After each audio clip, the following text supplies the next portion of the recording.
రామ్ గారు నిర్వహిస్తున్న happy money visualisation 2.0 లో మీరు జాయిన్ అవ్వాలనుకుంటున్నారా? కింద నెంబర్లని సంప్రదించండి.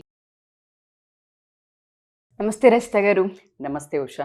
కొంతమంది, నేను అందరని చెప్పట్లేదు, ఎవరైతే భార్యలు హస్బెండ్కి అన్ని రకాలుగా సహకరిస్తూ ఉంటుంటారు, వాళ్ళకి కావాల్సిన ప్రతి పని వీళ్ళ దగ్గర నుంచి చూస్తూ ఉంటుంటారు. ఎలా ఉంటుందంటే కొన్నిసార్లు వాళ్ళ పాత్ర ఇంట్లో పని వాళ్ళు ఎవరైతే ఉంటుంటారో వాళ్ళకి ఆమెకి పెద్ద తేడా లేదేమో అనిపిస్తూ ఉంటుంది. బయటపడి చెప్పుకోలేరు, ఎవరిని ఆశ్రయించలేరు. బట్ ఆ భర్త మాత్రం అవాయిడ్ చేసినా తీసుకోవచ్చు, కానీ ఇంకొక ఆడదాన్ని చూస్తున్నాడు అంటే భార్యకి అది చాలా పెద్ద పెయిన్. ఏ విధంగా చూడాలి అంటారు? అంటే అన్ని విధాలుగా ఆడది సరైన దారిలో ఉన్నప్పటికీ కూడా భర్త ఇటువంటి పనులకి పాల్పడుతున్నాడు అంటే భార్య తీసుకోవాల్సిన యాక్షన్ ఏంటి అసలు? సో యాక్షన్ భార్య తీసుకోవాల్సింది కానే కాదు అసలు. యాక్షన్ ఎలా తీసుకుంటాం ఉషా? భార్య తీసుకోవాల్సింది కాదు, భర్త దగ్గర నుంచే రావాలి. అసలు మీరన్న క్వశ్చన్లో రకరకాలుగా వెళ్తూ ఉంటారు. మీరన్న క్వశ్చన్లో మనం ఈజీగా అంటే క్రిస్ప్గా అడుగుతున్నారు. దిస్ లేడీ ఈజ్ అన్నీ చేస్తుంది భార్య, అంతా బాగుంది, అయినా కూడా చిత్తకార్త కుక్కలాగా పక్క వైపు చూస్తుంటాడు ఎంగిలిస్తార్ల కోసం అన్నట్టు మాట్లాడారు మీరు, రైట్? సో నేనేమంటున్నాను అంటే అసలు ఎందుకు వెళ్ళడానికి రీజన్స్ ఏంటో మాట్లాడుకుందాము. కరెక్టా కాదా, అసలు ఎందుకు వెళ్ళాలి? ఎందుకంటే ఇది ఏం చేస్తుంది, బయటికి వెళ్ళిన వాడికి ఎంతసేపు కాపలాగా వస్తుంది? ఎవడి మనసుకు, ఎవడి ఎథిక్స్కి వాడు మాత్రమే కాపలా కాసుకోవాల్సిన విషయం. అయితే అసలు ఎందుకు వెళ్తారు అనేది మనం చెప్తే మగవాళ్ళకి ఓకే మేము నిజంగానే ఇదా అని మేమేదో ఓదార్పుకు చెప్పట్లా. ఇవి ఉన్నా కూడా ఎందుకు వెళ్ళకూడదు, ఎందుకు రెస్పెక్ట్ చేయాలి ఆ రిలేషన్ని అని మాట్లాడుకుంటే గనక ఫస్ట్ బేసికల్గా ఎందుకు వెళ్తారు అనుకుంటే అంటే వీళ్ళది ఏంటంటే difference of opinion in sexual desires. Too much of అంటే సెక్స్ మీద ఇలానే నాకు ఇలా ఇష్టపడతాను నేను అనే డిఫరెన్స్, అంటే ఒక డిఫరెన్స్ ఆఫ్ ఒపీనియన్స్, అంటే లిబిడో డిఫరెన్సెస్ వస్తాయి అన్నట్టు. అంటే వీళ్ళకి ఏంటి అంటే ఒక రకమైన బేసికల్గా I don't know why gents sex కోరుకుంటే అది వాళ్ళ జన్మ హక్కులాగా, ఆడదానికి పెద్ద ఉండదు. ఒకవేళ అమ్మాయి కోరుకుంటే దాన్ని బరితగించిన దానిలాగా మాట్లాడే ఒక సంస్కృతి ఉండబట్టి వీళ్ళ విచ్చలిబిడితనానికి ఒక మంచి ఫాస్ట్ ట్యాగ్ క్రియేట్ చేయడం జరిగింది. సో అందుకనే వాళ్ళకి నాకు సాటిస్ఫాక్షన్ లేదు, నేను అడిగినట్టు ఆమె చెయ్యట్లేదు. నాకు మొన్న ఒక కేసు వచ్చింది. ఆ కేసులో ఏం చెప్తున్నారు అంటే that lady doesn't want to become a nude. ఆ రీజన్ పెట్టుకొని ఆయన ఆ ట్యాగ్ పెట్టుకొని ఈ can go for other relation. ఆమె నేను చెప్పినట్టు వినట్లా, దానికి ఏం మాట్లాడాల్సి వస్తుంది ఇప్పుడు నేను? అది టూ మచ్ పర్సనల్. అసలు కొన్నిసార్లు అయితే ఈ రిలేషన్లో ఇలాంటివి కూడా వినాల్సి వస్తుందా? ఏంటి అర్థం కావట్లేదు. మనం బయట చింపి కడుపు చించుకుంటే మాట్లాడతాను, ఇట్లా మొత్తం పొరలుగా తీసి మాట్లాడుతున్నారు. వీళ్ళకి మన బుద్ధి ఉందా? ఇలాంటివని కొంచెం కోపం వచ్చే వాళ్ళు కూడా ఉంటారు. చచ్చిన మీరు నన్ను ఎంత కొన్ని రిక్వెస్ట్ చేస్తే కానీ నేను ఇలాంటి టాపిక్స్ చెయ్యను. కానీ ఒక సమస్యను ఎప్పుడైతే వస్తుందో దాన్ని పూర్తి తరహాలాగా వివరించడానికి ట్రై చేస్తున్నాం, కానీ మేము అన్స్ట్రిప్ ద సిచ్యుయేషన్ని చేస్తున్నాము, మనుషుల్ని చెయ్యట్లా. We are అన్స్ట్రిప్పింగ్ that సిచ్యుయేషన్ని.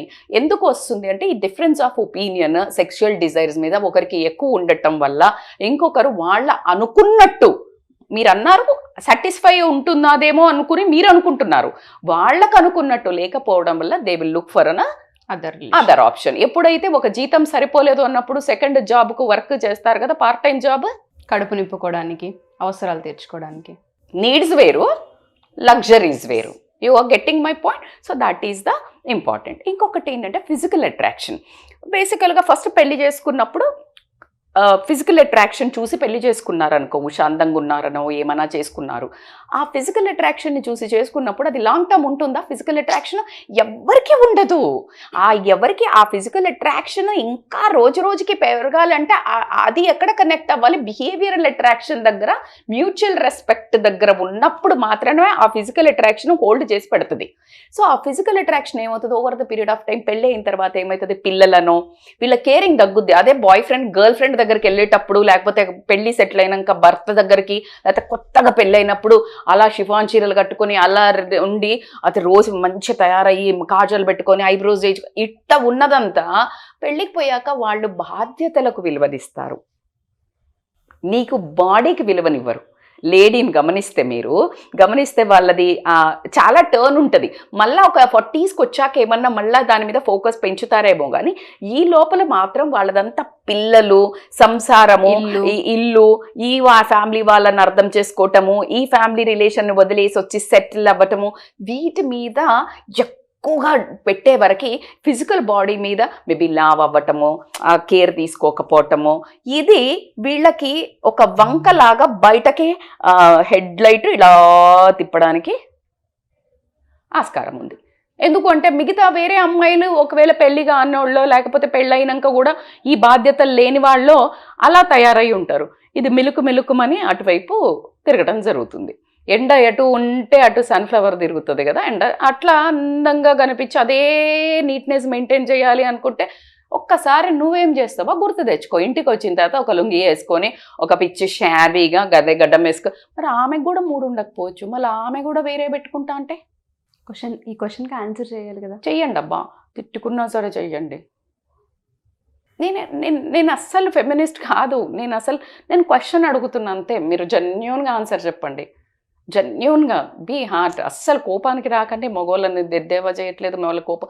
నేను అంటున్నాను రిలేషన్ అడిగిన క్వశ్చన్కి నేను ఆన్సర్ చేస్తున్నాను. ఆడదాని ఎమోషన్ నమ్ముకొని ఇంటి మొత్తాన్ని వదిలేసి మన ఇంటికి వచ్చిన తర్వాత ఓ సంవత్సరం ఉన్న ఎమోషన్ కావచ్చు, ఫీలింగ్స్ కావచ్చు, అట్రాక్షన్స్ కావచ్చు, మరుసటి సంవత్సరానికి కనిపించట్లేదు అంటే అవే ఎమోషన్స్, అవే ఫీలింగ్స్ ఈ ఆడది కూడా చేస్తే అదే కదా. నేను అదే అయితే ఇంకొకటి ఏంటి అంటే వీళ్ళకి ఏంటంటే వెరైటీ కోరుకుంటారు, variety of taste, flavours variety. అంటే నాకు ఇలాగుంటే బాగుంటుంది, వాళ్ళకి ఫ్యాంటసీస్ ఉంటాయంట. అదే నేను అడుగుతున్నా, నువ్వు ఆన్సర్ చెప్పే ముందు if the opposite person haves, ఎందుకు నువ్వు రెడీ లేవు తీసుకోవడానికి? ఈ వెరైటీ నావెల్టీ అంటే ఇలాంటి అమ్మాయిలతో ఎలా ఉంటుందో చూడ అంటే పాతకాలం నుంచి ఉంది, దీంట్లో ఎటువంటి డౌట్ లేదు.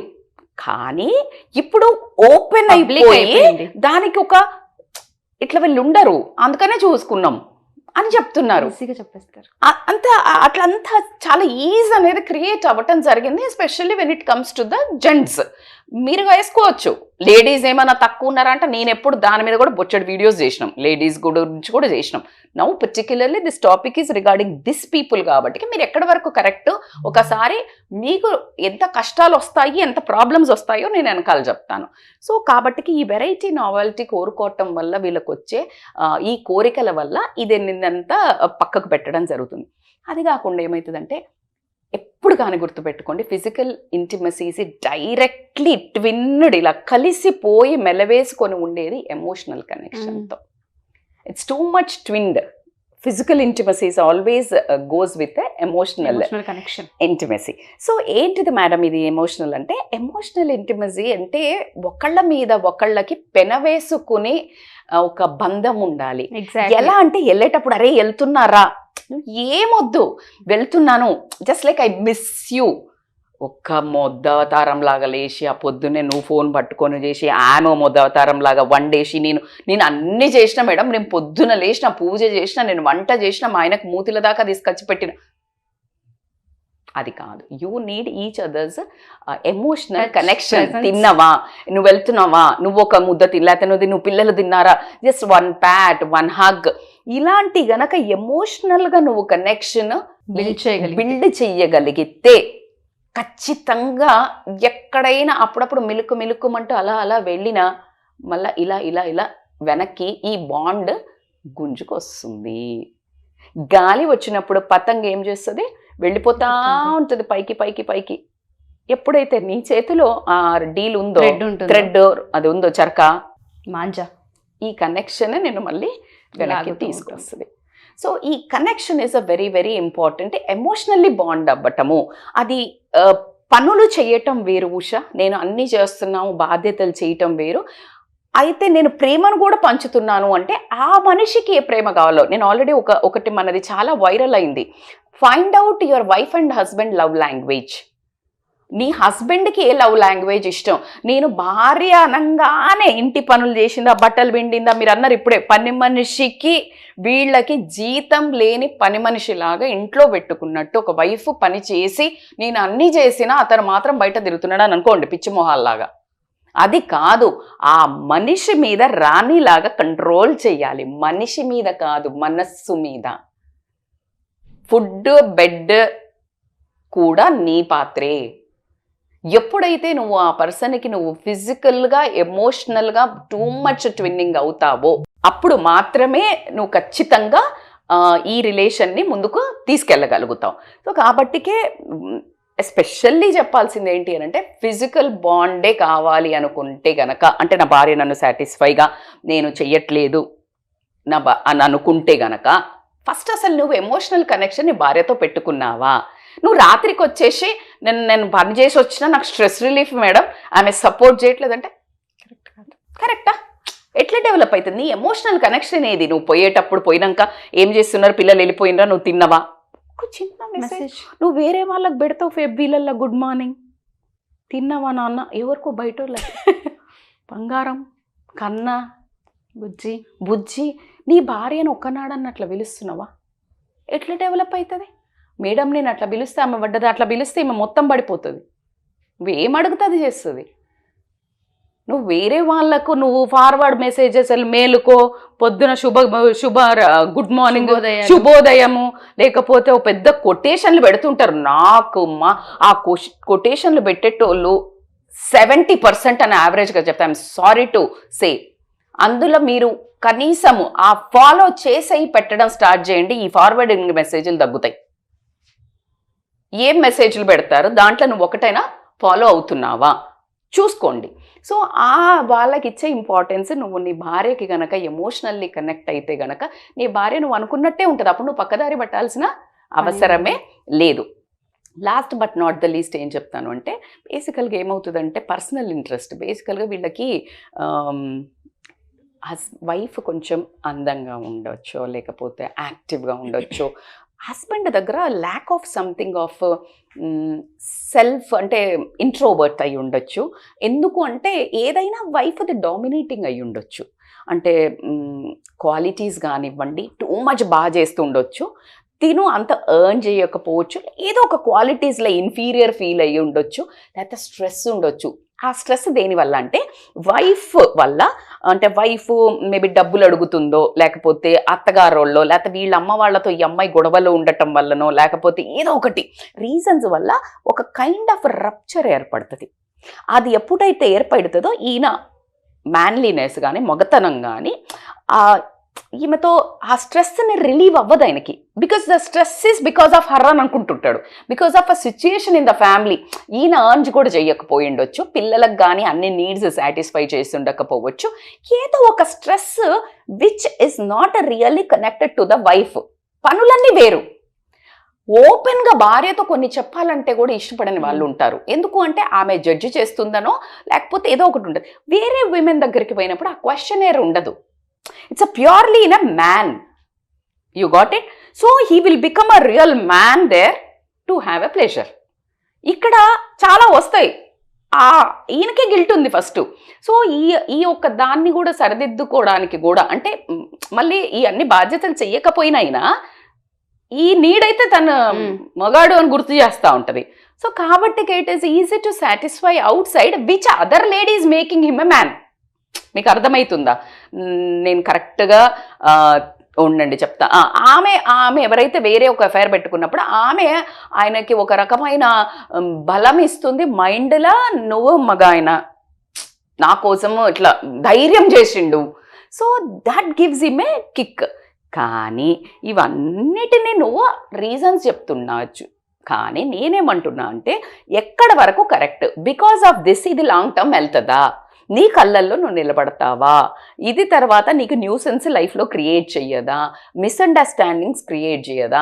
మరి ఈ అన్ని రీజన్స్ మీద ఇంకొక వైపు పెట్టుకునే దానికంటే ఇవన్నీ రీజన్స్ని గా మలుచుకుని నీ భార్యతో కూర్చుని చర్చించుకుని నువ్వు వేరే నావెల్టీగా ఇంకా ఏదైనా వెరైటీ కోరుకుంటే ఆమెకి నేర్పించుకుని నీ వైఫే కదా, నువ్వు ఎవరి దగ్గర కోరుకొని చిన్నతనం అయ్యి నువ్వు సొసైటీలో తగ్గేదానికంటే నీ భార్యకి చెప్తే ఓకే ఈయనకి నేనంటే ఎక్కువ ఇష్టం ఉంది కాబట్టి తను ఎమోషనల్లీ కనెక్షన్ డెవలప్ చేసుకుంటే నువ్వు అనుకున్న నావెల్టీ, నువ్వు అనుకున్న ఇది పర్సనాలిటీ ఏమైనా చేంజ్ అయింది అని అంటే నువ్వేమన్నా సల్మాన్ ఖానా, నువ్వేమన్నా షారూఖ్ ఖానా, నువ్వేమన్నా రామ్ చరణా, నువ్వేమనుకుంటున్నావు, నిన్ను నీ భార్య అనుకుంటే ఏంటి అని ఒక క్వశ్చన్ వేసుకో.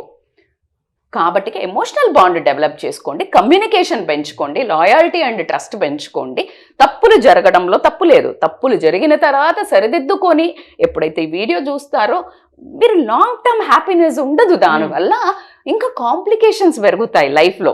సో కాబట్టి కొనదాకా ఉండి నీకు సేవ చేసిన, నీతో పాటు సరదా అయినా సంతోషమైన, మీరు అనుకున్న ఏదైతే ఈ సెక్షువల్ థింగ్ అయినా ఎమోషనల్ బాండ్ అయినా కడదాకా వచ్చేది ఎవరు? భార్య.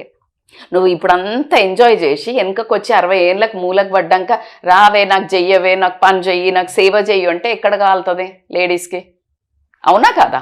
సో కాబట్టి try to understand the end.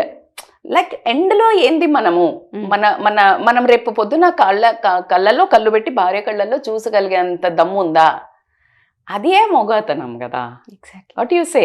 So కాబట్టి వెన్ ఒక 70% మీరు అడిగిన అన్నీ వేస్తుంది అన్నాడు, మీరు అన్న 60% వేసుకుందాం. You can really pass her in life. No, 60% is not a fail mark, 70% is not a fail mark. నువ్వు ఇంకొక వైపు వెళ్ళడానికి మళ్ళీ నీకు ఎన్ని మార్కులు వేసిందో నీ భార్య ధైర్యం ఉండి ఎప్పుడన్నా అడిగినావా? అడగలేదు కదా. సో నువ్వే పాస్ అయినా అని ఎట్లా అనుకుంటున్నావు? You are a failed student. అసలు బయటికి పోతున్నామంటే నువ్వే ఫెయిల్డ్. నీ భార్యతో నువ్వు అనుకున్నవి నువ్వు చేయించుకోలేకపోవటం, లేకపోతే ఆమెతో కలిసి నీ జర్నీని నువ్వు వాదా చేసి తీసుకొని వచ్చిన దాంతో నిలబడకుండా బయటకి తప్పుకొని పోతుంటే you are failed. I feel that. Final conclusion ఏంటి అంటే ఒకటైతే గ్యారెంటీ, నేను యాజ్ అ ఫస్ట్ లైనే తీసుకున్నాను మీకు. కడుపు నిండినాక కూడా అక్కడ ఇంకొకటి మంచి బర్గరో బిర్యానీ తిన్న ఇస్తారాకు ఉన్నది కదా అని చెప్పేసి ఆ ఎంగిలి ఇస్తారు వైపు చూస్తున్నావంటే నువ్వు మరి బిచ్చగాడి కంటే అధ్వానమేమో అని నా స్ట్రాంగ్ ఫీలింగ్. సో కాబట్టికే ఒకసారి ఆలోచించుకోండి. మీరు ఆ బుజ్జి కన్నా నాన్న బయట వాళ్ళకి బిస్కెట్లు వేసే బదులు భార్యకి వేయండి, నువ్వు ఏం అడిగితే అది చేస్తుంది. ఆ కోఆపరేషన్ అక్కడ చూపించండి, ఆ టైం అక్కడ చూపించండి, ఆ ఎనర్జీ అక్కడ చూపించండి, ఆ రొమాన్స్ అక్కడ చూపించండి, ఆ మన్మధుడు వేషాలు అక్కడ చూపించండి. ఆటోమేటిక్గా నువ్వు అనుకున్న దానికంటే ఎక్కువ హ్యాపీగా ఎంజాయ్ చేస్తావు వైఫ్ దగ్గర. అది ఛాలెంజ్. థ్యాంక్ యూ రస్తా గారు. Thank you so much. Usha. Suman టీవీలో మీ పర్సనల్ అండ్ బిజినెస్ ప్రమోషన్స్ కోసం కింది నెంబర్కి కాంటాక్ట్ చేయండి.